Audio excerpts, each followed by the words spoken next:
सबों को press the Lord. आप लोग सब अच्छे हैं? अच्छे हैं, प्रभु की दया से। आप अच्छे हैं? अच्छा अच्छा। तो हम लोग वचन में जाने से पहले जैसे हम लोग के जो महत्वपूर्ण सूचनाएं होते हैं उसको एक बार हम दोहराते हैं। तो जिस तरह MMB sound doctrines church Hindi online church every Saturday 8 PM with Daniel Raj. विश्व भर के सभी सदस्यों को जुड़ना होगा। मसीह मंथन का जो चर्च होता है हर सैटरडे को 8 बजे से, तो सबों को जुड़ना कंपलसरी है। एमएमबी के लोगों को तो जुड़ना कंपलसरी ही है, लेकिन इसके साथ साथ जितने भी सदस्य हैं सबको जुड़ना है। यीशु की शिक्षाएं, पतरस की शिक्षाएं, पौलुस की शिक्षाएं, पहली सदी की शिक्षाएं और एमएमबी की शिक्षाएं क्या है? बिल्कुल एक जैसी है। कैसे देखते वो सुनते हो पास्टर डैनियल राज को, संस्था के नजरिया से या परमेश्वर के राज्य के नजरिया से? क्योंकि पास्टर डैनियल राज को अगर संस्था की नजरिया से अगर देखेंगे लोग उन्हें पसंद नहीं आएंगे, और प्रभु के राज्य की नजर से देखेंगे तो वो जरूर पसंद आएंगे, है ना? क्योंकि वो ज्यादातर प्रभु के राज्य के प्रचार करते हैं, प्रभु के वचन को बोलते हैं। डंकी की चोट पे राज्य का प्रचार करो। कौन सा राज्य? परमेश्वर के राज्य का, है ना? तो जिस तरह प्रेरित का अध्याय 28 उसका 31 पद पे लिखा हुआ है, और जो उसके पास आते थे उन सब से मिलता रहा और बिना रोक टोक बहुत निडर होकर परमेश्वर के राज्य का प्रचार करता और प्रभु यीशु मसीह की बातें सिखाता रहा। कौन करता था? पौलुस। किसकी बातें करता था? प्रभु यीशु की बातें को करता था।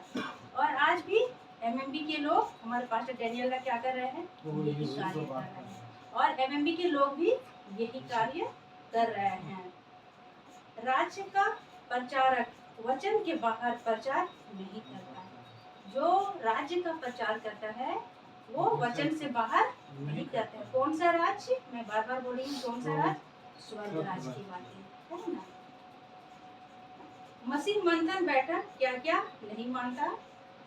हम जिब्रीस को नहीं मानते, एक नाम का बपतिस्मा हम नहीं देते, दशमांश की शिक्षा को हम नहीं मानते, हम लोगों को नीचे नहीं गिराते, हम यहूदीवाद को नहीं मानते, मनुष्य परमेश्वर है हम नहीं मानते, हम मानते हैं कि महिलाएं पास्टर बन सकती है, हम मानते हैं कि उद्धार के बाद प्रभु भोज लेना चाहिए, हम सेवक को पापा नहीं बुलाते, आशीष बीज के नाम पर पैसे नहीं मांगते, हम स्वागत वाला गीत नहीं गाते। हम स्वागत वाला गीत नहीं गाते क्योंकि ऑलरेडी हमारे अंदर में प्रभु उपस्थित रहता है, तो हम क्यों स्वागत वाला गीत गाएंगे? पास्टर डैनियल दा का 3 चैनल चलता है, फेसबुक, यूट्यूब, इंस्टाग्राम। आप यहाँ से पास्टर डैनियल दा को सुन सकते हैं और खरी शिक्षाओं को प्राप्त कर सकते हैं।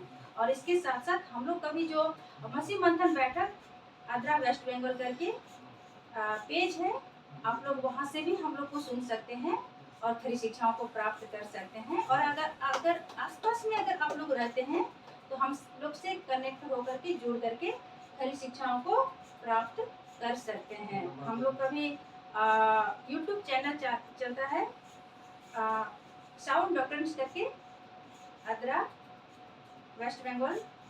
तो पुरुलिया आप लोग इस यूट्यूब चैनल को भी आप लोग लाइक कीजिए, प्रमोट कीजिए और खरी शिक्षाओं को प्राप्त कीजिए और लोगों तक आप लोग भी पहुंचाइए।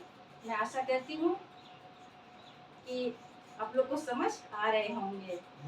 एमएमबी मसीह मंथन बैठक व्हाट्सएप ग्रुप से जुड़ने के लिए 2 नंबर है, आप लोग वहाँ पर जुड़ सकते हैं, 9982335777 और एक नंबर है 8104957857।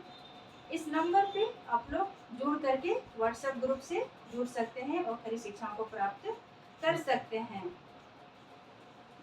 यूथ लोग का अभी जो एक ग्रुप चल चल रहा है। वहाँ पर जितने यूथ लोग हैं, आप लोग जुड़िएगा तो आप लोग का भला ही होगा, क्योंकि वहाँ भी वचन के माध्यम से बहुत कुछ सिखाया जा सकता है। अगली पीढ़ी के जनरेशन को तैयार किया जा रहा है, तो आप लोग वहाँ से जुड़ करके हरी शिक्षा को प्राप्त कर सकते हैं।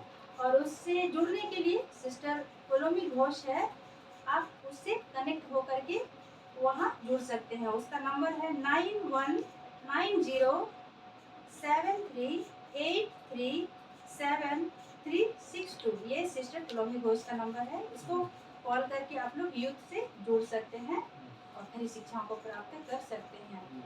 बहुत अच्छी टीचिंग वहाँ भी होता है। यूथ लोग को तैयार किया जा रहा है। बहुत से जवान बच्चे लड़का हो चाहे लड़की हो, जो सही शिक्षा नहीं जानने के कारण बहुत सारे गलत रास्तों को चुनते हैं। और युवा पीढ़ी को चाहिए कि सही शिक्षा उन्हें मिले, तो आप लोग यूथ से जुड़ करके हरी शिक्षाओं को प्राप्त कर सकते हैं। Zoom meeting for MME front leader. Zoom meeting जो होता है फ्रंट लीडर लोग का, पास्टर लोग का, कोऑर्डिनेटर लोग का, लीडर लोग का और जितने मेंबर लोग हैं, तो जूम मीटिंग मंथ में 2 बार होता है। सभी को जुड़ना जरूरी है। एमएमबी के लोगों को सबको जुड़ना जरूरी है। जो लीडर है, पास्टर है, कोऑर्डिनेटर है और जो मेंबर है, सबको जुड़ना कंपलसरी है, ताकि आपको पता चले कि क्या क्या हो रहा है, क्या क्या मीटिंग में सिखाया जाता है। तो कंपलसरी है सबके लिए जुड़ना।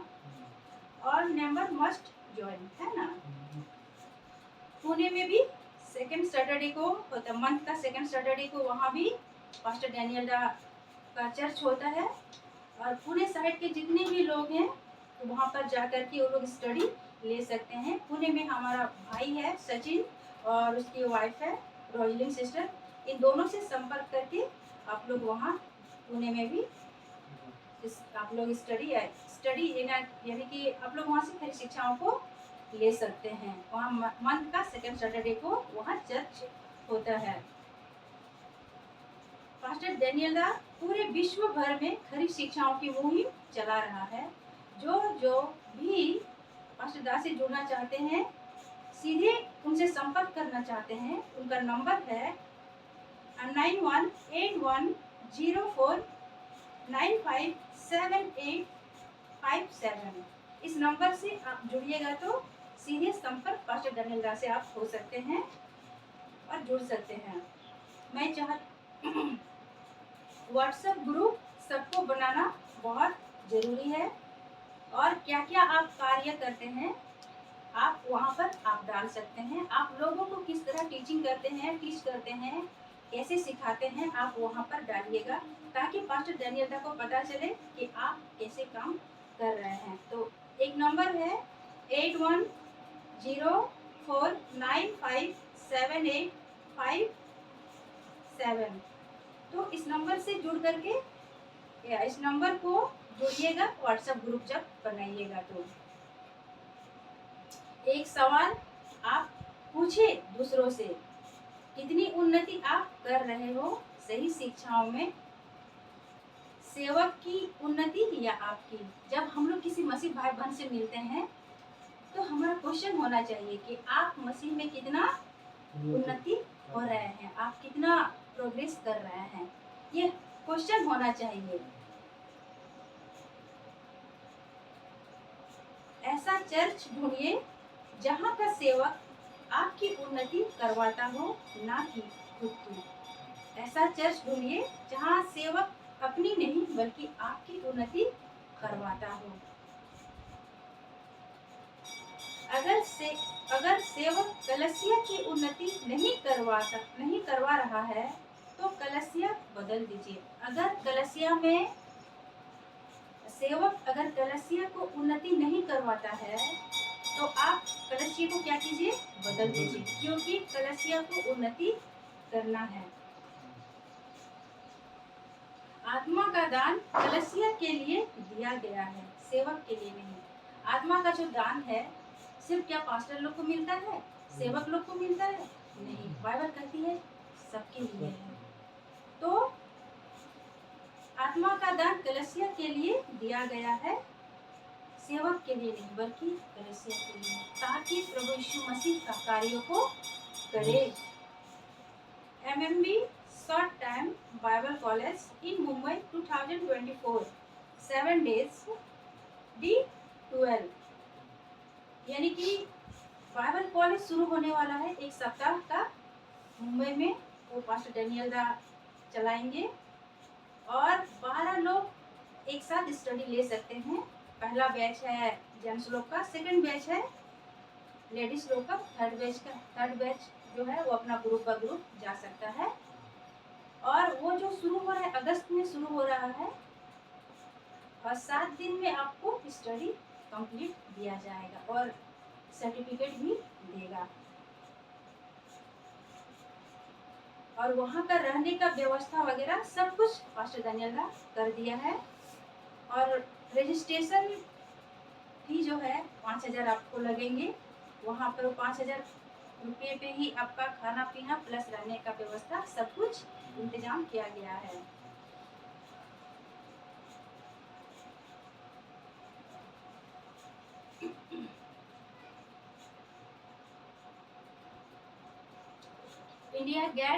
India get ready for sound doctoring short time Bible college Daniel Raj 8 ये नंबर है 8104957857 ये नंबर है। और एक नंबर है ऑफिस नंबर MMB ऑफिस 9982335777। तो इस नंबर से आप संपर्क कीजिएगा। अगर आप ट्रेनिंग के लिए जा रहे हैं तो ये 2 नंबर है, तो इस नंबर पे संपर्क करके आप डैनियल दा से डायरेक्ट संपर्क कर सकते हैं और उनको बता सकते हैं कि मैं आ रहा हूँ चाहे मैं आ रही हूँ।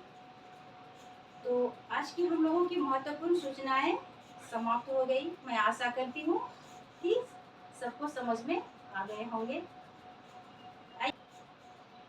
आइए हम लोग आज के वचन को देखते हैं। न्यायों का पुस्तक 11 अध्याय को हम लोग देखेंगे। 11 अध्याय 1 से देखेंगे हम लोग।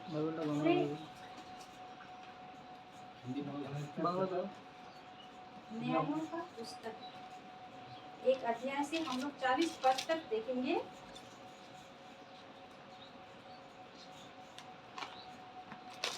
पूरे ही चैप्टर बहुत इम्पोर्टेंट चीज यहाँ लिखा हुआ है, लेकिन फिर भी हम लोग कुछ चीज़ों को देखेंगे और हम लोग पोस्ट करके घर में आराम से पढ़ सकते हैं, जिससे हम न्यायों का पुस्तक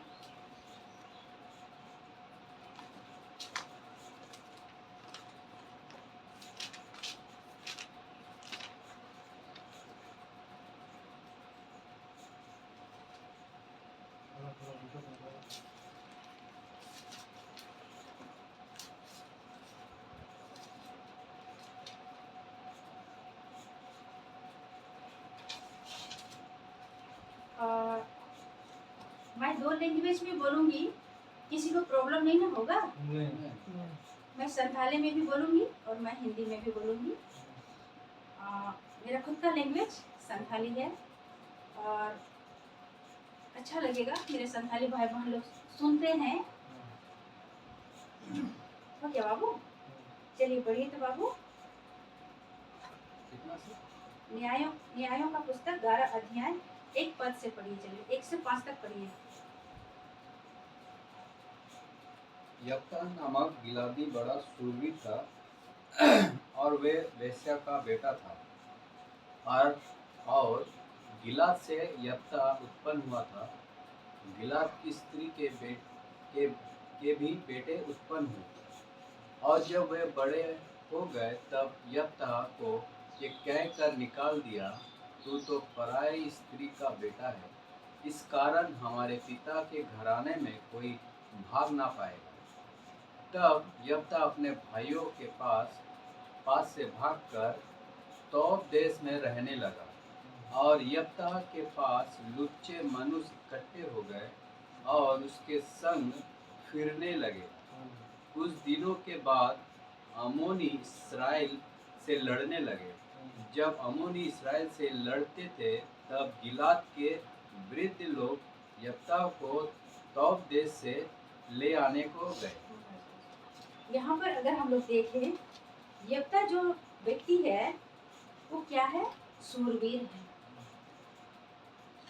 और वह वेश्या का बेटा था। क्या था, वेश्या का बेटा था और सूरवीर था। कहीं ना कहीं उसको सूरवीर कहने का मतलब, सूरवीर लोग जो होता है, कोई तलवार चलाने में, भाला चलाने में, कुछ चीजों में माहिर होता है, सूरवीर लोग जो होता है ना। तो यहाँ पर यप्ता को क्या बोल रहा है, यप्ता नामक गिलादी एक बड़ा सूरवीर था और वह वेश्या का बेटा था, और गिलाद से यप्ता उत्पन्न हुआ। गिलाद की स्त्री के भी बेटे उत्पन्न हुए, और जब वे बड़े हो गए तब यप्ता को यह कहकर निकाल दिया, तू तो पराई स्त्री का बेटा है। यप्ता को क्या बोला कि तुम पराई स्त्री के बेटे हो। तो कहीं ना कहीं गिलाद जो था वो क्या था, गिलाद का लीगल वाइफ भी था, उसके और भी बच्चे थे। समझ में आ रहा है? यप्ता ऋतुमणि पिता होरे तहेकना ಅದು उन्हीं नायकों को वेशिया तहेकना और दो पदरे को नेला। तो जहाँ जो गिलाद ऋतुमणि होरे तहेलना उन्हीं निजे बहु में तहेकना, उन्हीं को गिदरा पिदरा को तहेकना बुतरे इतना से। तो नवा जिनिस की नवाटे मेनो जो हुई को ना, वही चीज यहाँ बोला जा रहा है कि गिलाद से यप्ता उत्पन्न हुआ था, गिलाद की स्त्री के भी बेटे उत्पन्न हुए, और जब वे बड़े हो गए तब यप्ता को यह कहकर निकाल दिया, तू तो पराई स्त्री का बेटा है। जो लीगल वाइफ से जो बच्चा था गिलाद का, तो यप्ता को लोग क्या करता था, ताड़ना करता था, यानी कि उसको इंसल्ट करता था कि तू वेश्या का बेटा है। ये तो जो लीगल वाइफ से, जो गिलाद का लीगल वाइफ था, जहाँ गिलाद रन जहाँ नास्टी बहुत है कि ना, उनको रे गिदरा पिदरा चिको में तक नहीं यप्ता दो कि हम तो वेश्या गिदरा है ना। और क्या किया, उसको घर से निकाल दिया। तो उसको क्या किया, घर से निकाल दिया, उन्हें ओढ़ापना को उड़ूम कर दिया पर यप्ता। हाँ, इस कारण हमारे पिता के घराने में कोई भाग ना मिलेगा। कोई जो लीगल बच्चा लोग था उसका, गिलाद का, वो लोग यप्ता को क्या बोल रहा है कि तुमको पिता का घर में कोई हिसाब किताब, मतलब कि हिस्सा बटावा तुमको नहीं मिलेगा, है ना। ये कह करके उसको घर से निकाल दिया। यप्ता को बताई कहना चाहिए कि आम दो हिस्सा बटा चीहो वाले मामा, आम दो वेशियारन गिदरा के नाम, और उड़ापना को उड़ूम कर दिया। तीन पद। तब गिलाद अपने भाइयों के पास से भागकर तो देश में रहने लगा, और यप्ता के पास लुच्चे मनुष्य इकट्ठे हो गए और उसके संग फिरने लगे। तो यप्ता क्या किया, वहां से भागा, भाग करके तोब देश में क्या किया, वो रहने लगा। उन्हीं और देखो ना देर कहते तोब देश रहे, तोब दिशों में चला ना, उन्हें देश दिशों में यही तुम करना, तोब दिशों उन्हें चला करते तहन दुराव ना आज उन्हें हो यदि चला ना तो मौज मौज गते रुका को तो है ना बाइक को, और में ना लुच्चे लोग है ना, यही ना लिखा है बाबू कि लुच्चे लोग था। यप्ता का जो संगति था अच्छे लोगों से नहीं हुआ, लुच्चे लोग से हुआ। तो लुच्चे लोग वहां उसको मिला, लुच्चे मनुष्य इकट्ठे हो गए और उसके संग फिरने लगे। लुच्चे हो भी यप्ता को नाम के दिया, और उनको संगे यप्ता को गाते ही नहीं, और उनको संगे की दरान करता है ना, उन लोग के साथ संग फिरता था। 4 पद। कुछ दिनों के बाद अम्मोनी इस्राएल पर लड़ने लगे। थोड़ा गन दिन परे क्या है ना, अम्मोनी जो है जब होड़ को थे के ना, उनको इजराइल समझ के ना को लड़ाई को दुरावना। जब अम्मोनी इस्राएल से लड़ते थे तब गिलाद के वृद्ध लोग यप्ता को तोब देश से ले आने गए। जब इजरायली लोग लड़ने लगे उन लोगों से, तब क्या किया, गिलाद के लोग क्या किया, यप्ता को गिलाद के वृद्ध लोग क्या किया, उसको लाने गए। वृद्ध लोग यानी जो लड़ाई को दौरान अमोनी जाति इजरायली सुले तो उनको उन्हें जहाँ जो बुजुर्ग हो जाए हाराम को पता है कि ना, जहाँ मुखिया लेकर को पता है कि ना, सरपंच लेकर को पता है कि ना, तो वहाँ के जो प्राचीन टाइप के जो लोग थे, क्या किया वो लोग, यप्ता को लाने गए। क्यों लाने गए? अगर हम लोग इस बात पर गौर करेंगे तो यप्ता क्या था? शूरवीर था, है ना। तो यप्ता जो था वो क्या था? शूरवीर था। यप्ता जो तो मनी वर्त थाल ने उनी दारे ए उनी बेशियारन हपन जरूरत है क्या, तो उनी शूरवीर तहलना है।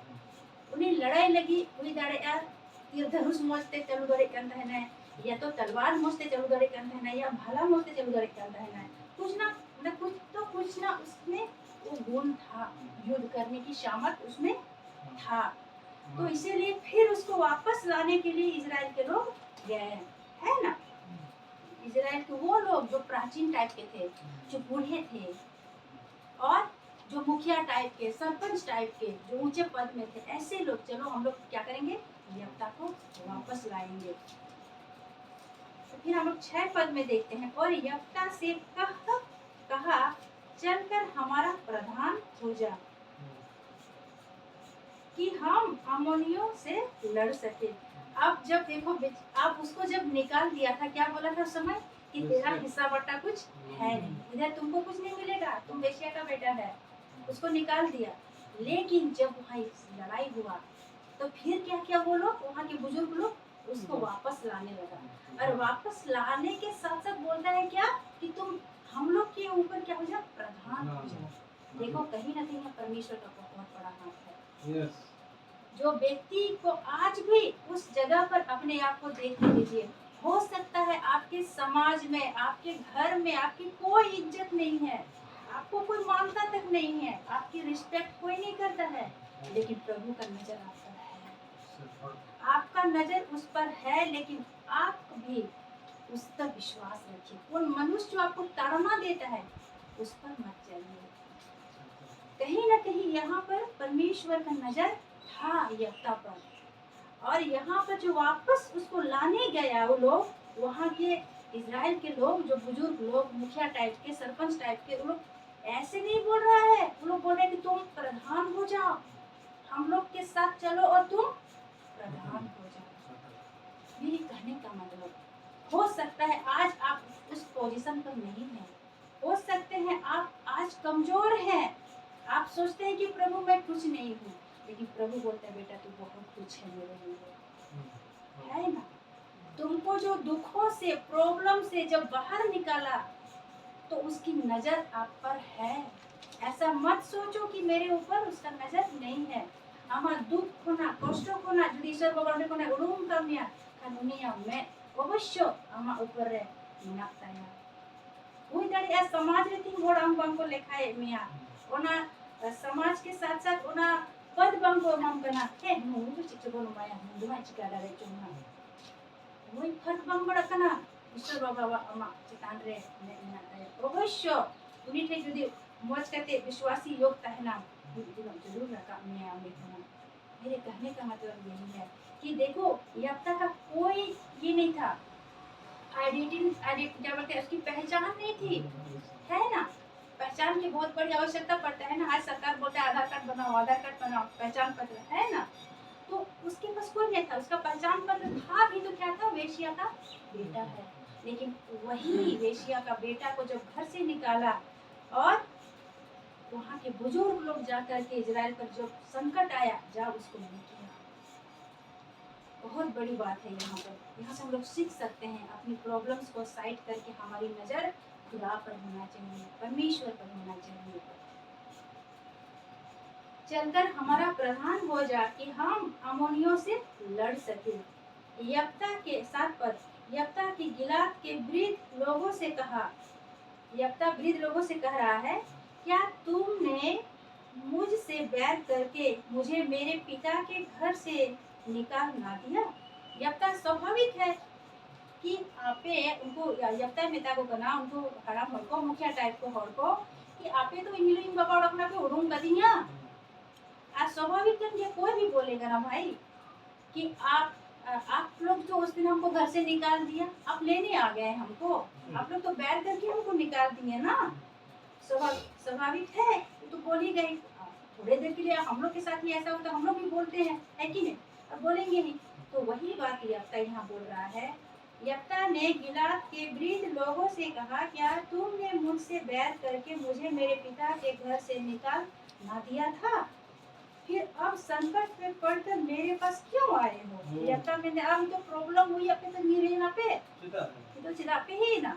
कहने का मतलब अब जो तुम लोग के ऊपर प्रॉब्लम आया, इजराइल को बोल रहा है, तो अब मेरे पास तुम लोग दौड़ के आया, क्यों आए हो तुम लोग? ये स्वाभाविक है, सबके साथ ऐसा होगा ही, है ना? समझ में आ रहा है ना? बाबू कुछ आवाज नहीं आ रहा है, समझ में आ रहा है ना? तो ओके, तो वही बात है, यफ्ता वही बोल रहा है कि मेरे पास क्यों आए हो। 8 पद, गिलाद के वृद्ध लोगों ने यफ्ता से कहा, इस कारण हम अब तेरी ओर फिरे हैं कि तू हमारे संग चलकर अम्मोनियों से लड़। उन लोग जो गए थे सरपंच टाइप के, मुखिया टाइप के, वो लोग क्या बोल रहे हैं वृद्ध लोग कि हम लोग के संग हो करके, हम लोग के संग लड़, हम लोग के संग हो करके उन लोगों से लड़। किनसे? अम्मोनियों से, है ना? फिर 9 संग चलकर अम्मोनियों से लड़, तब तू हमारी ओर से गिलाद के सब निवासियों का प्रधान ठहरेगा। क्या बोल रहा है वो लोग कि हम लोग के ओर से गिलाद के तरफ से आप प्रधान ठहरेंगे। जो व्यक्ति का कोई पहचान नहीं था, आप देखिए कितना बड़ा पद उसे मिलने जा रहा है। ये कोई साधारण बात नहीं था। तब बोलते हैं ना कि प्रभु हीरो से जीरो भी बना सकता है और जीरो से वो हीरो भी बना सकता है, क्योंकि हमारा प्रभु जो है हीरो से कई हीरो, कई सुपर हीरो से कई सुपर हीरो, वो क्या है? ऊंचा है। कैसा? क्योंकि हमारे खुदा ने हमारे लिए जान दिया। आज तक कोई जान दे करके वापस नहीं आया है, सिर्फ प्रभु यीशु मसीह वापस आया है। ये बहुत गर्व की बात है, है ना? हाँ की बात है। लोग आज भले समाज में हम लोग को बोलता है ये तो मसीह हो गया है, ये क्रिश्चियन हो गया है, तो हमें पता है हमें क्या मिल गया है ना? खुशी की बात है ना? वही बात है। और वही प्रभु हमारा किसको कहाँ कब खड़ा करेगा ये कोई नहीं जानता है। जिस तरह यफ्ता का कोई पहचान नहीं था, लेकिन आज उसको इतना बड़ा पहचान मिलने जा रहा है। 9 पद कहता है, यफ्ता ने गिलाद के वृद्ध लोगों से पूछा, यदि तुम मुझे अम्मोनियों से लड़ने को फिर मेरे घर ले चलो और यहोवा उन्हें मेरे हाथ में कर दे, तो क्या मैं तुम्हारा प्रधान ठहरूंगा? यफ्ता और उनको बड़े पिता को बना, उनको सरपंच टाइप, मुखिया टाइप, उनको बुजुर्ग हर चाहे हराम हो उनका अपने इन जुदी चलावे ना, अरे लड़ाई ना उनको संगे, अरे दिन जितावे ना तो सरी ना कीजिए प्रधानी हुआ होंगे।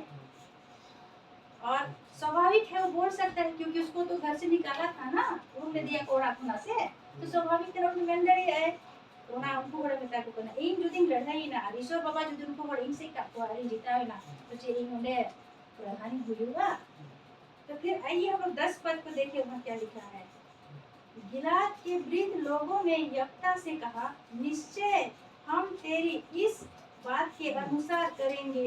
यहोवा हमारे और तेरे बीच में इन वचनों का सुनने वाला है। वो जो वृद्ध लोग था, जो बुजुर्ग टाइप का लोग था, वो लोग यफ्ता को क्या बोल रहा है?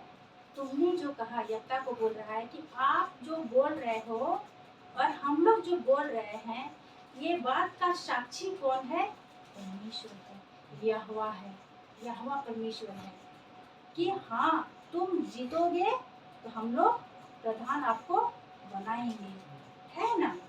तो सचमुच में तो यहाँ पर 10 पद से हम लोग और एक बात सीख सकते हैं। आपका जब परिस्थिति था सुधारने जैसा नहीं था। कई बार मनुष्य अपनी परिस्थिति से निकाल नहीं सकता है। कई सारे ऐसे प्रॉब्लम्स होते हैं, लेकिन प्रभु ने आपको उस प्रॉब्लम से निकाला और उसकी नजर आप पर है। और आपने भी हो सकता है उस दिन आपने कुछ प्रॉमिस किया होगा कि प्रभु एक बार मुझे यहाँ से निकाल दे और मैं आपकी सेवा करूँगा, आपकी सेवा करूँगी। যখন মাননীয় দুঃখ আর কষ্ট হইব সে ওর বহুত ঢের বড় মেনটা है না ঈশ্বর বাবা মিথ্যা ওরম কই में সঙ্গে खाना আর ঈশ্বর বাবা অবশ্যই ওরম বল থাকেंगे जो वचन मेलथना कि जोखन गी उन्हीं बन भोगवाटना तोखन गी उन्हीं है आजम बन कहना दराम कहना धोखेबाज तो इंसान निकल जाता है ना। तो यहाँ पर 10 पद रहे जेरकम में उन्हें उन्हें वादा है वाचा बांधा है प्रॉमिस कर रहा है क्या कि उनको वृद्धा होड़ और यक्ता हुआ बीच रहे उनको वर्चिको में दे वृद्धा होड़ उनको आराम होड़ कि अब वो ताला रहे ईश्वर बाबा साक्षी में ना कि है आम लड़ाई जिता पाते आम ओना गिलाद देश ने प्रधान युवा यक्ता को मिटाई करना नवारन गवाह कोई कहना है ईश्वर बाबा कहना है ना। तो यहोवा परमेश्वर है जो हम लोग के बीच का गवाह है। तो हमने मेरे कहने का मतलब यहाँ पर आप जो उस प्रॉब्लम से निकालते हैं आप जब खुदा से वादा करते हैं तो क्या उस वादे के मुताबिक आप चलते हैं। एक मसीहियों के लिए मैं कह रही हूँ एक विश्वासी के लिए मैं कह रही हूँ क्योंकि प्रॉब्लम तो सबके पास रहता है ना। क्या आपको खुदा निकाला वहां से आप उस गड्ढे से उस प्रॉब्लम से उस दलदल से क्यों निकाला क्योंकि उसका भी कुछ मकसद है आपके ऊपर है ना। वो वादा जब आपने किया है प्रभु से जहाँ जो हम ईश्वर बाबा संगे हम जहाँ जो वादा हो कदम जहाँ जब मैंने कह दिया कि है कमी कमी है हम तो ची ओना कथा रे हम टिहु मिला मिया हम कमी है अपने आप को जांचने का बात है यहाँ पर है ना। क्योंकि परमेश्वर हमेशा एक समान ही रहेगा और कभी ना बदलने वाला परमेश्वर है ना।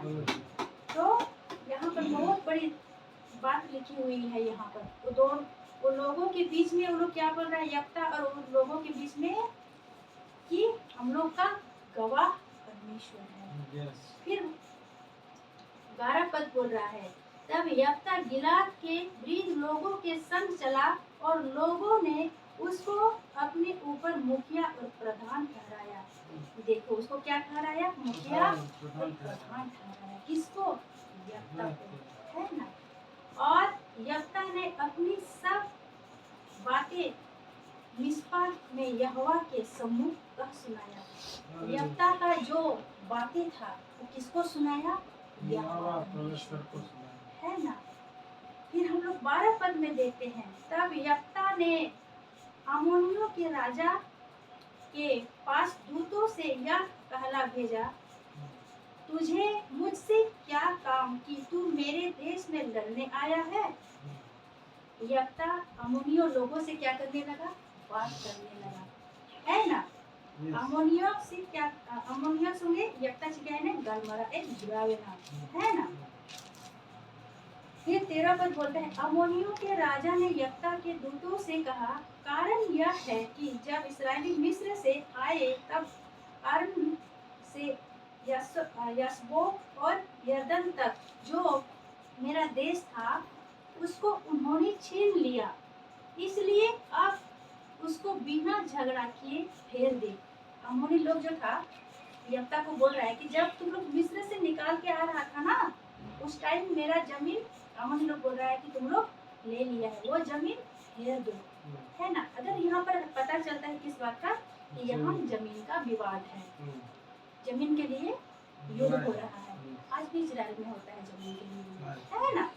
इसमें नई बात नहीं है लेकिन यहाँ अगर देखा जाए तो इजरायली की तरफ से कौन बात कर रहा है यफ्ता जिसको वेशिया का बेटा कहा गया था जहाँ वेशिया अपन को मिताई करते हैं वो अब क्या बन गया है मुखिया बन गया है प्रधान बन गया है इजरायली लोगों की तरफ से। वो अम्मोनियों से बात कर रहा है वो अम्मोनियों लोग बोल रहे हैं कि तुम लोग जब वापस आ रहा था मिस्र से ना तो हम लोग का जमीन लिया था तो वो हमें फेर दे है ना। तो यहाँ पर हम लोग इतना लंबा नहीं पढ़ेंगे आप लोग घर में जाकर के आराम से पढ़ सकते हैं अपनी लैंग्वेज की भाषा में बांग्ला बाइबल में थोड़ा चला करते आप ही हिरागन जो पे पढ़ा करिए आप से तो मेन में जहाँ ना हमने पढ़ा करना जो तो की मेन दिया ना ढेर लंबा भी पढ़ा करना समय पर चला तो इस यहाँ पर पता चल गया कि यहाँ जमीन का विवाद है जमीन लाठी चिकना विवाद करना।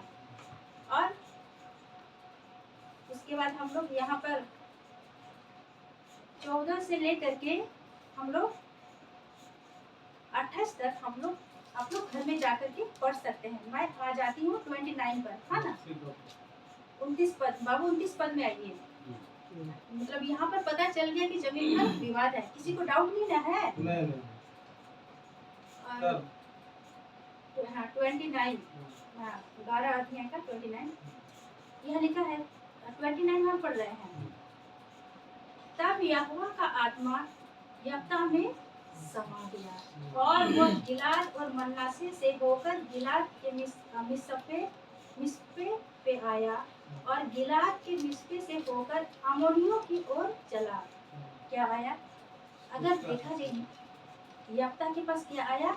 यहोवा का आत्मा उस पर आया। उस पर आया मतलब परमेश्वर का जो आत्मा है यहोवा का, वो मिस्पा पे आ गया और अम्मोनियों की ओर चला। और क्या किया? अम्मोनियों लोग जिधर था उधर चला गया। अम्मोनी लोग जहाँ से कोटा है ना उनके चला दूर रामेश्वर बाबा आत्मा यफ्ता के जगह ना बोलो है। आज जहाँ से अम्मोनी को कहेगा ना उनके चला दूर है। 30 पद। और यफ्ता ने यह कहकर यहोवा की मन्नत मानी। यफ्ता ने क्या किया? मन्नत मानी, यानी वाचा बांधा। ईश्वर बाबा के पूरा बेटा खोज दो केदा अब और तेरे जीवन में का मन्नत दो खोज जोंग ना है माने तो मिटा मन्नत दो केदा। और यफ्ता ने यह कहकर यहोवा की मन्नत मानी, यदि तू निसंदेह अम्मोनियों को मेरे हाथ में कर दे तो जब मैं कुशल के साथ अम्मोनियों के पास से लौट आऊं तब जो कोई तेरे गेट के लिए मेरे घर के द्वार से निकले वह यहोवा का ठहरेगा और मैं उसे होम बलि करके चढ़ाऊंगा। यफ्ता मेन कराचे कि जुदी उनको वोट संगे अम्मोनियों संगे लड़ाई करते जुदी इन जितावे ना प्रभु ईश्वर बाबा यहोवा बाबा जुदी इन जितावे ना हाँ इया ओड़ा कोना जहां जिनिस के लहाते कोरो कोआ आमीन बोली जानी होम बलि करके ही चढ़ाऊंगा। ये क्या हुआ? परमेश्वर यहोवा परमेश्वर और यफ्ता के बीच में ये बात हुआ है ना।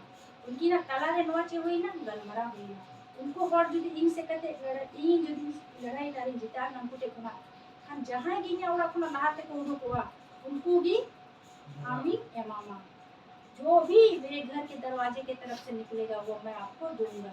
देखो यहाँ पर एक चीज गौर करने वाली बात है। यफ्ता ने नहीं बोला कि वो सोचा भी नहीं था शायद कि कुछ और निकलेगा है ना, लेकिन हम लोग आगे पढ़ेंगे तो थोड़ा और अच्छा लगेगा है ना।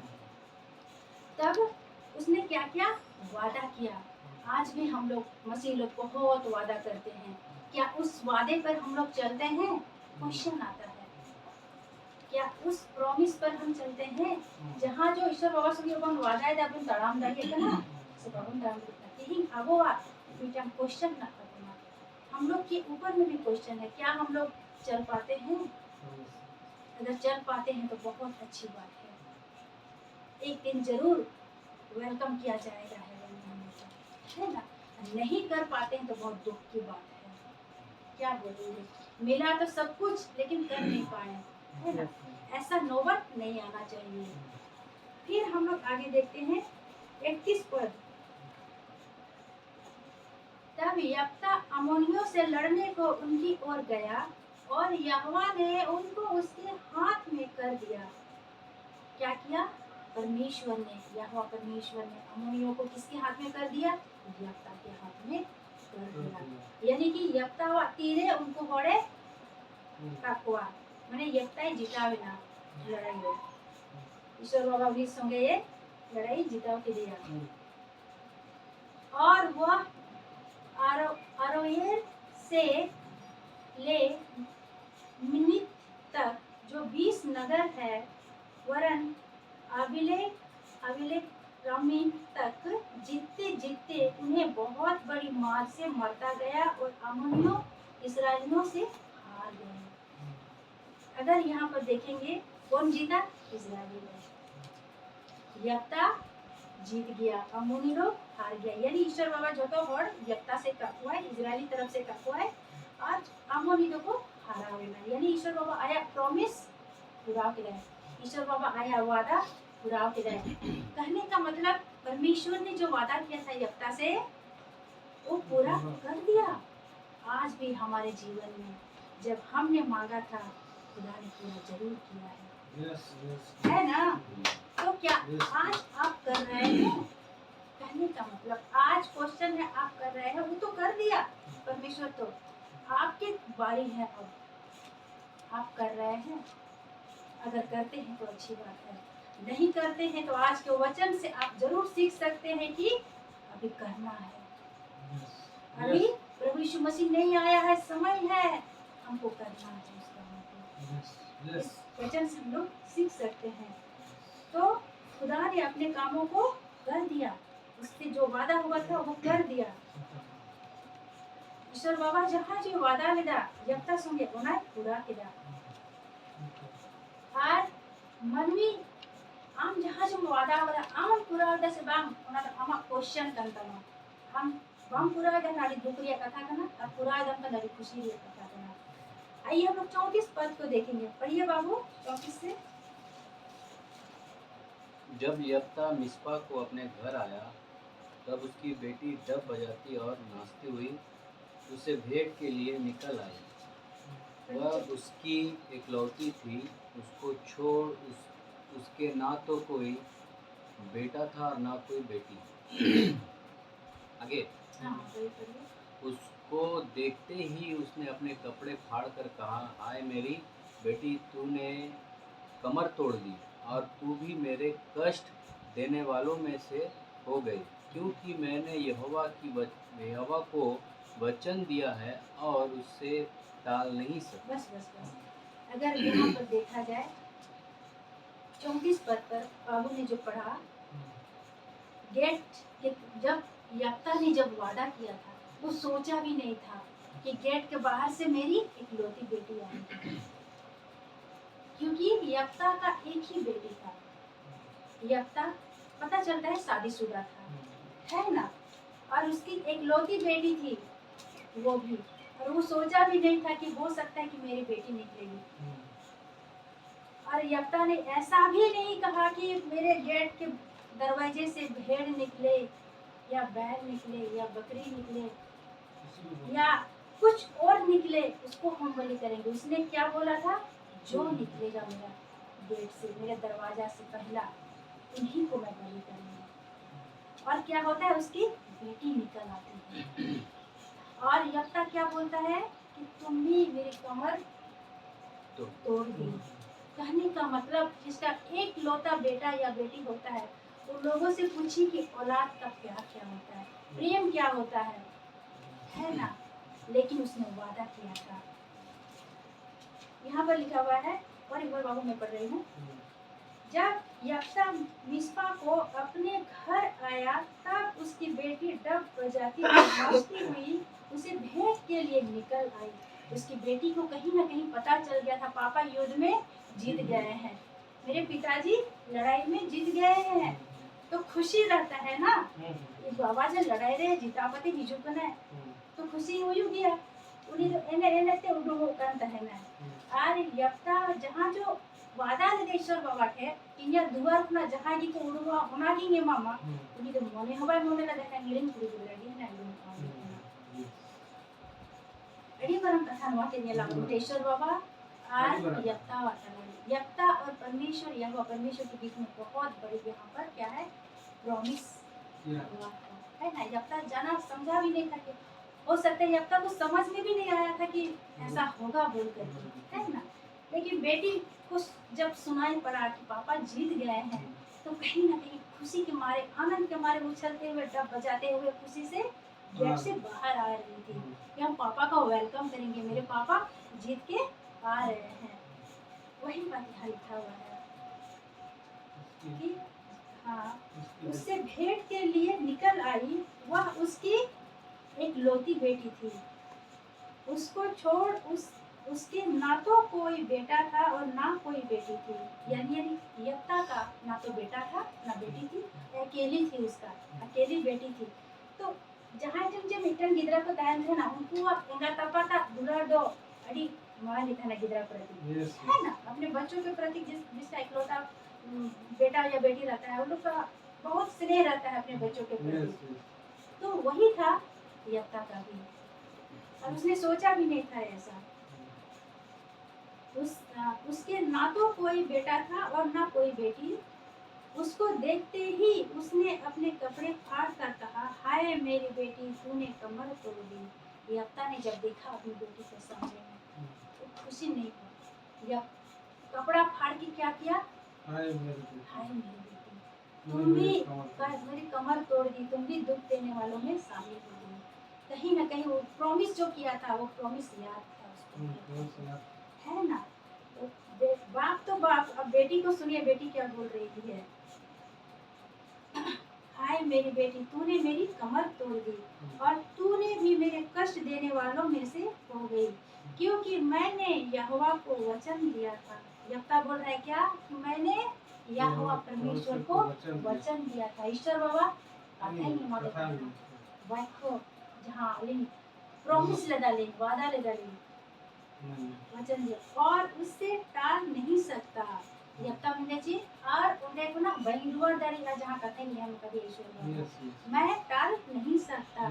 यहोवा को वचन, सॉरी, उससे टाल नहीं सकता। 36 पर उसने उससे कहा, हे मेरे पिता, तूने जो यहोवा को वचन दिया है, तो जो बात तेरे मुंह से निकली है उसी के अनुसार मुझसे बर्ताव कर। बाप तो बाप बेटी को भी दे। बेटी क्या बोल रहा है कि पापा, आपने जो वादा किया है परमेश्वर से वही करो। आपने जो भी वादा किया है आप पूरा कीजिए। कहने का मतलब यहाँ पर लड़की समझ गई थी, उसकी बेटी समझ गई थी कि मेरा पिता और मेरे परमेश्वर के बीच में बातचीत हुआ है।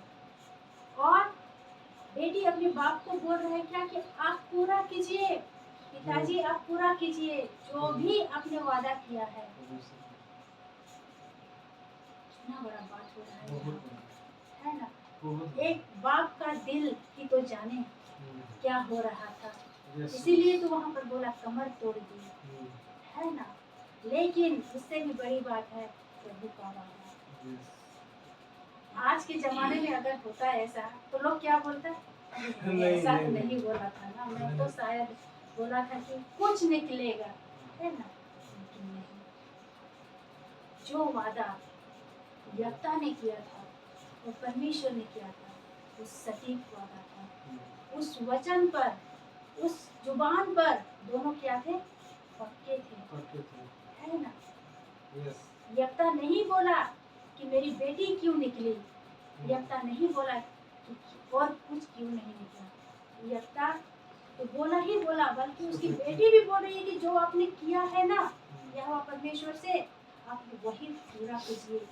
क्यों? क्योंकि इजरायली लोग समझ गए थे इतना बड़ा युद्ध अगर जीता है यप्ता ने, तो वो परमेश्वर की ओर से, यहोवा की ओर से ही जीता है ना? और इजरायली लोग वो थे जिसको देखा था अपनी आंखों से समुद्र को दो भाग होते हुए। तो उसकी बेटी भी बोल रही है क्या, पापा आपने जो वादा किया है, पिताजी आपने जो वादा किया है यहोवा परमेश्वर से, आप पूरा कीजिए।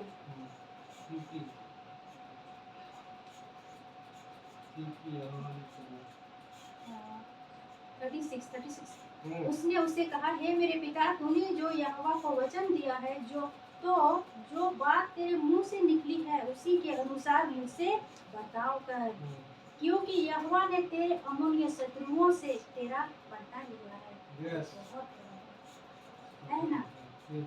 फिर हम लोग 37 को देखते हैं।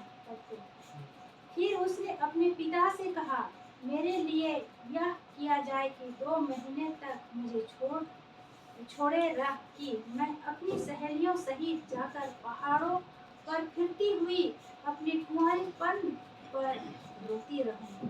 लड़की क्या बोल रही है कि पिताजी आपने जो वादा किया है आप पूरा कीजिए, मुझे 2 महीना का समय दीजिए, अपनी सहेलियों के साथ मैं कुछ समय बिताऊंगी और फिर मैं वापस आ जाऊंगी, है ना। तो फिर हम लोग 38 पद को देखते हैं, 38 को। उसने कहा जा, उसका पिताजी क्या बोला, जा बेटी जा। तब उसने उनसे 2 महीने की छुट्टी दी, इसलिए वह अपनी सहेलियों सहित चली गई और पहाड़ों पर अपने कुंवारेपन पर रोती रही। 2 महीने 39 2 महीने बीतने पर वह अपने पिता के पास लौट आई और उसने उसके विषय में अपनी मानी हुई मन्नत को पूरा किया। कि वो 2 महीना वापस आ गई। 2 महीने के बाद जो अपनी सहेलियों के साथ घूमने गई थी, क्या किया, वापस आ गई और उनके पिता का जो मन्नत था वो क्या किया, पूरा किया। और उस कन्या ने पुरुष का मुंह कभी ना देखा था। कहने का मतलब वो जो लड़की थी कभी भी गलत रिश्ते में नहीं थी और किसी जेंट्स के साथ, किसी पुरुष के साथ उसका कोई संबंध नहीं था, कोई रिश्ता नहीं था। वो लड़की एकदम क्या थी, कभी भी पुरुष का मुंह नहीं देखी थी, किसी जेंट्स से उसका कभी कोई संपर्क नहीं था, पुरुष का मुंह कभी ना देखा था। इसलिए इस्राएलियों में यह रीति चली कि इस्राएलियों स्त्रियां प्रतिवर्ष यफ्ता गिलादी की बेटी का यश गाने को 4 वर्ष में 4 दिन के लिए जाया करती थी। जो उसको बलि किया, होम बलि किया गया, उसके बाद वहाँ का रूल था, वहाँ पर एक कानून बन गया कि वर्ष में 4 दिन के लिए यफ्ता की बेटी के लिए लोग क्या करते थे, यश गाना गाते थे वहाँ पर। तो बहुत बड़ा प्रॉमिस हम लोग यहाँ पर देख सकते हैं, है ना। परमेश्वर का प्रॉमिस और यफ्ता का प्रॉमिस क्या करते हुए हम लोगों ने देखा, पूरा करते हैं। और कोई व्यक्ति देखा जाए थोड़ा देर के लिए उस यफ्ता का कोई पहचान नहीं था, कोई ये नहीं था, लेकिन खुदा का नजर उस पर था, कहाँ से कहाँ पहुँचाया। मेरे कहने का मतलब मौका सबको एक ही बार मिलता है ना। इससे मिलता जुलता और एक थोड़ा सा कुछ वचन है, कुछ वचनों को हम पढ़ना चाहते हैं। जैसे कहने का मतलब कि यफ्ता अपनी बेटी को क्या किया, होम बलि करके चढ़ा दिया। बहुत बड़ा यहाँ पर प्रॉमिस को पूरा करते हुए हम लोग देखें। क्या आज हम लोग प्रॉमिस जो किए हैं प्रभु से, क्या हम पूरा कर रहे हैं, उसके लिए है ना। तो परमेश्वर के लिए कुछ करने का मौका केवल जीवन में एक ही बार मिलता है। हम लोग को जो जीवन मिला है, क्या हमें दोबारा मिलेगा उसका सेवा करने का? इस दुनिया से जब अगर चले जाएंगे कर पाएंगे? नहीं ना। तो आज हमारे पास क्या है, सौभाग्य जिसको बोला जाता है। ये ईश्वर बाबा मौका में ना आबोट है दुनिया सेवा या जो को नौ धरती पर अपन चला दुनिया को सेवा करेगा ईश्वर बाबा को नहीं सेवा करेगा। तो तीन आबोट ही चीज ना मौका में ना, आज हम लोगों के पास क्या है, मौका है उनके सेवा करने का। इस प्लैनेट पर सेवा का मौका आपको आपके अनंत काल के जीवन में एक बार ही मिलता है, एक ही बार मिलेगा। अच्छा लगता है ना। हो सकता है ऐसा टीचिंग बाहर में नहीं मिलता होगा, लेकिन एमएमबी के माध्यम से आज हमें ऐसा टीचिंग मिलता है। बहुत गर्व महसूस होता है। और हम लोग सब कोई हम लोग ऐसा यहाँ पर बैठे हैं नहीं सोच सकते हैं कि हम लोग कुछ नहीं कर सकते हैं। अगर सोचते हैं कुछ नहीं कर सकते हैं तो फिर आपका कुछ हो ही नहीं सकता है। इससे ज्यादा मैं क्या बोलूँ। और माथे जितना ही वो गुरु उतना जो तो पढ़ की अपन अपन तरीके ईश्वर बाबा अपन सेवादारी किया है ना। बढ़िया हो तो सुसमाचार ले जड़िए को ईश्वर बाबा यीशु बाबा ची लगी है बोल लेना मानते ये भी सेवा में आप 2 लोगों को 4 लोगों को उसका सुसमाचार बताते हैं, क्या कार्य नहीं आता है। आप औरों की तरह हर संडे आते हैं, बैठते हैं और जाते हैं, ऐसा मत बनिए। इस तरह दानियल का बोलता है ऐसे लोगों की मुझे जरूरत नहीं है। यहाँ पर सब हम लोग काम करने के लिए बुलाए गए हैं। वचन भी यही बोलता है। हम लोग इब्रानी 1:7 देख सकते हैं, हाँ लिखा हुआ है, इब्रानियों 1:7 में लिखा हुआ है। और स्वर्गदूतों के विषय में यह कहता है कि वह अपने दूतों को पवन और अपने सेवकों को धधकती आग बनाता है। Yes. क्या बनाता है? धधकती आग आग। बनाता है धधकती हुई अपने स्वर्गदूतों को। हम लोग क्या है इस पृथ्वी पर? प्रभु का साथ। हम लोग भी धधकती आग। हम लोग को धधकती आग ही बनाता है ना? Yes. हम लोग जब तक जिंदा है इधर खुदा का काम को करना है। Yes. और भले ही लोग हमें जाने ना जाने उसे फर्क नहीं पड़ता है। Yes. क्या सोचता है उसे भी फर्क नहीं पड़ता है। हमको लोग गिनता है कि नहीं गिनता है उसे भी फर्क नहीं पड़ता है। फर्क पड़ता है तो मेरा प्रभु मेरे बारे में क्या सोचता है। Yes. Yes. Yes. तब तो हेवन एक ही टॉपिक पर होगा, एक ही टॉप पर होगा। किसने कितनी सेवा की है। एक दिन स्वर्ग में हिसाब जो होगा कौन कितना सेवा किया है। अगर इस मौके को हम खो देते हैं इधर तो उधर जो गिनती होगा कौन कितना सेवा किया है तो क्या मिलेगा हम लोग को? कुछ नहीं मिलेगा। तो हो सकता है जिंदा रहते हुए जितना सेवा करेंगे उतना अच्छा है, क्योंकि स्वर्ग में दोबारा मौका हमें नहीं मिलेगा सेवा करने का प्रभु यीशु का। प्रभु यीशु मसीह क्या करने आया था? सेवा कराने आया था कि सेवा करने आया सेवा था? करने आया। सेवा करने आया। वो परमेश्वर का पुत्र होकर के सेवा करने आया था। Yes. तो क्या हम उससे बड़े हैं क्या? नहीं। नहीं। उससे बड़े तो हम कभी हो ही नहीं सकते हैं, सोच भी नहीं सकते हैं। अगर सोचते भी हैं तो ये गलत है, शैतान वाला सोच आ जाएगा, है ना?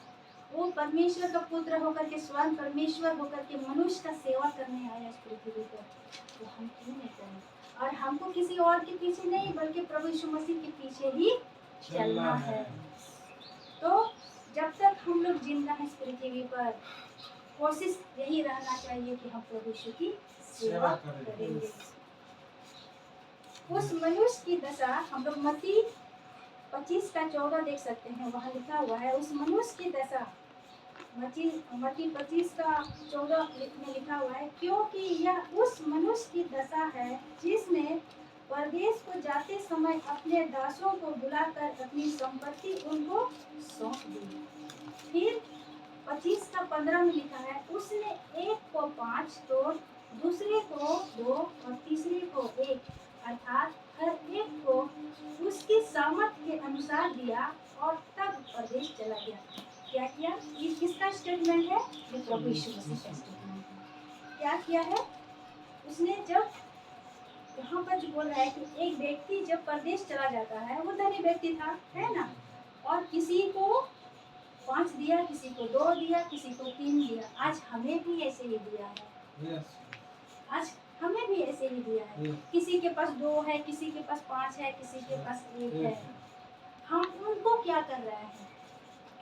5 को और 5 बढ़ा रहे हैं, 2 को और बढ़ा रहे हैं, या कुछ नहीं कर रहे हैं? क्वेश्चन आता है। अब tingin kami को सौंपा तो करूँ नहीं ईश्वर बाबा कलसिया को भी काम सौंप के गया है ना? यही काम तो सौंप के गया है।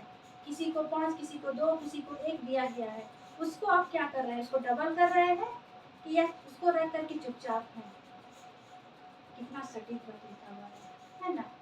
तो वही बात यहाँ पर लिखा हुआ है। और उसकी सामर्थ्य के अनुसार बोलते हैं कि आपके बल के अनुसार तुम्हें दिया गया है। तुम जितना कर सकते हो उतना ही तुम्हें दिया गया है। इससे भी नहीं कि तुम जरूरत से ज़्यादा करो। जरूरत से ज़्यादा किसी चीज़ को करोगे तो ओवर हो जाएगा, है ना? फिर मत्ती का हम लोग 13:44 को देखते हैं। मत्ती का 13 अध्याय उसका 44 पद को देखते हैं। वहाँ लिखा है, स्वर्ग का राज खेत में छिपे हुए धन के समान है। कैसा है स्वर्ग राज? जिसे किसी मनुष्य ने पाकर छिपा दिया और मारे आनंद के जाकर और अपना सब कुछ बेचकर उस खेत को मोल दिया, है ना? ऐसा है स्वर्ग का राज। लोग बोलता है ना कैसा है? ऐसा है। जो मनुष्य को जो मिल जाता है ना, उस सब कुछ बेच करके उस चीज को लेना चाहिए। मुझे नहीं चाहिए, मुझे चाहिए वो, है ना? वो बुद्धिमान लोग ऐसा करते हैं। तो फिर हम लोग देखते हैं दूसरा कुरिन्थी 12:15, मैं तुम्हारी आत्माओं के लिए बहुत आनंद से खर्च करूंगा, वरन आप भी खर्च हो जाऊंगा। ये कौन बोल रहा है? पौलुस बोल रहा है। किसको बोल रहा है? तो जो प्रभु का सेवा जो कर रहा था ना, प्रभु का सुसमाचार जो लोगों को बता रहा था, तो क्या कर रहा था, अपने आप को खर्च कर रहा था, उन लोगों को समय दे रहा था, यानी अपने आप को खर्च करना। और यहाँ से हम लोग सीख सकते हैं, क्या हम अपने आप को खर्च करते हैं किसी के लिए, किसी को समय बिताते हैं, किसी को सुसमाचार देने के लिए, किसी को प्रॉब्लम्स में हेल्प करने के लिए, क्या हम ऐसा होते हैं? नहीं हो पाते हैं। लेकिन हमारा चरित्र ऐसा होना चाहिए, है ना। तो पौलुस वही बात बोलता है क्या, कि उसके सुसमाचार के लिए मैं क्या हूँ, खर्च हूँ, ताकि और भी लोग जाने उसको और अनंत जीवन को क्या करें, प्राप्त करें वो लोग भी। हमारे भी सोच ऐसा होना चाहिए। लूका 14 उसका 26 पद पे लिखा हुआ है, यदि कोई मेरे पास आए और अपने पिता और माता और अपनी पत्नी और लड़के वालों और भाइयों और बहनों वरन अपने प्राण को भी अप्रिय ना जाने, तो वह मेरा चेला नहीं हो सकता है ना। तो इन सारे बंधनों से हम मुक्त होकर के जब खुदा के काम को करते हैं, तब खुदा खुश होता है। कई सारे लोग यहीं पर फंसा हुआ है, मेरी पत्नी को अच्छा नहीं लगता है, तो मेरा बच्चा को अच्छा नहीं लगता है, तो मेरा पति को अच्छा नहीं लगता है। उन सारे बंधन में बांध करके आप खुदा के कामों को नहीं कर सकते हैं। और प्रभु भी बोलता है कि वो सारे लोगों से मैं खुश नहीं हूँ, जो उसको त्याग करके मेरे पीछे चलता है उससे मैं खुश होता हूँ। एक वचन में लिखा है ना कि हाल पर हाथ रख करके, जो लोग खेती करता है, हम लोग भी खेती करते हैं, हाल पर हाथ रख करके पीछे पलट के आप नहीं देख सकते हैं। अगर देखिएगा तो आपका बैल को क्या हो जाएगा, हाल लग जाएगा और वो घायल हो जाएगा। तो मामूली किसान अगर इस तरह करता है, हाल चलाते हुए आगे ही देखता है, तो हम तो उस राज्य के लोग हैं, तो हम पीछे पलट के क्यों देखें पीछे क्या हो रहा है। जो काम हमें दिया गया है उसको करते जाना है, आगे बढ़ते जाना है। अगर पीछे पलट के देखेंगे तो हम आगे नहीं बढ़ पाएंगे। बहुत सारे रिश्ते हमको खींच के नीचे उतारेंगे। कई बार तो अपने जिसको हम लोग साथ में जो रहते हैं, पति पत्नी, कई बार हो सकता है कि पति पत्नी भी बीच में हम लोग आ जाते हैं। वही बात है, जो इन सारी चीजों को, माता पिता पत्नी लड़के बालों, इन सारी चीजों से बढ़ के अगर कोई काम करता है तो वो क्या है, वो प्रभु के लोग है, वही चेला है उसका। फिर और क्या वचन को देखते हैं, रोमियो अध्याय 14 उसका 8, क्योंकि यदि हम जीवित हैं तो प्रभु के लिए जीवित हैं, और यदि मरते हैं तो प्रभु के लिए मरते हैं। सो हम जिए या मरे हम प्रभु ही के लिए, है ना। हमारा पूरा जीवन जो है हमारा प्रभु के लिए होना चाहिए, है ना। हम इस प्लेनेट पर जिए या मरे हम उनके लिए ही मरे। अगर हम उसकी सेवा करते करते इस दुनिया से चले जाते हैं, इसे ज्यादा अच्छा मृत्यु क्या हो सकता है ना। उसकी सेवा करते करते अगर इस दुनिया से हम लोग चले जाते हैं, हमारे लिए बहुत अच्छी बात है। और इस धरती पर भी अगर हैं हम लोग हैं तो इसलिए कि उसका सेवा करें। आज का वचन से हम लोगों ने बहुत कुछ सीखा है। खुदा से किया हुआ वादा है ना, पूरा करना है। अगर आप भूल भी गए हैं तो आप याद कीजिए, आपको किस परिस्थिति में आपको मिला था प्रभु, कहाँ से निकाला, लेकिन आज आप उसके लिए क्या कर रहे हैं। आप उतने दिन नहीं सोच पाए, लेकिन आज इस मैसेज के जरिए, इस वचनों के जरिए आप अपने आप को जांचिए कि मैं कहाँ पर हूँ, और खुदा के कामों में लग जाइए, क्योंकि ये मौका कभी दोबारा नहीं आएगा। आप इस दुनिया से चले जाओगे तो ये मौका नहीं आएगा। और ईश्वर बाबा सेवा लगी मौका और बांग हिजुआती सो हम नवा धरती पूरी जतो दिन जीवे में ना अपना धरती पूरी ना दिन जीवन सेवा करे है। और बमखंडो नोटे को अपन चला लें खंड सेवा रे मौका दो बाबू ने तीन सुंदर वचन ते अड़ी अड़ी मज जिनिस बनची का ईश्वर बाबा बाइको अपना है ना।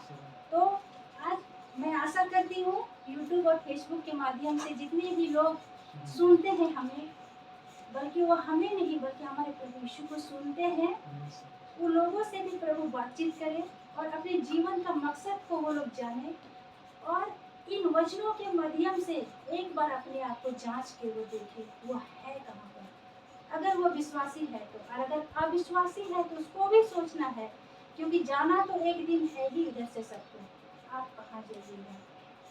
जिंदा रहते हुए अगर निर्णय आप नहीं ले पाए तो फिर आप कहाँ जाइएगा, है ना? क्योंकि मार्ग सत्य जीवन यीशु मसीह है। आज लोग बहुत सारी चीजों में उलझे हुए हैं, फंसे हुए हैं, लेकिन सच्चाई यही है। मैं विश्वास करती हूँ कि सुंदर वचन के माध्यम से हम सभी को ब्लेसिंग हुए हैं Yes. और जितने भी लोग सुनेंगे वो जरूर ब्लेसिंग होंगे प्रभु के वचन से, Yes. है ना? तो आइए हम लोग प्रार्थना करते हैं।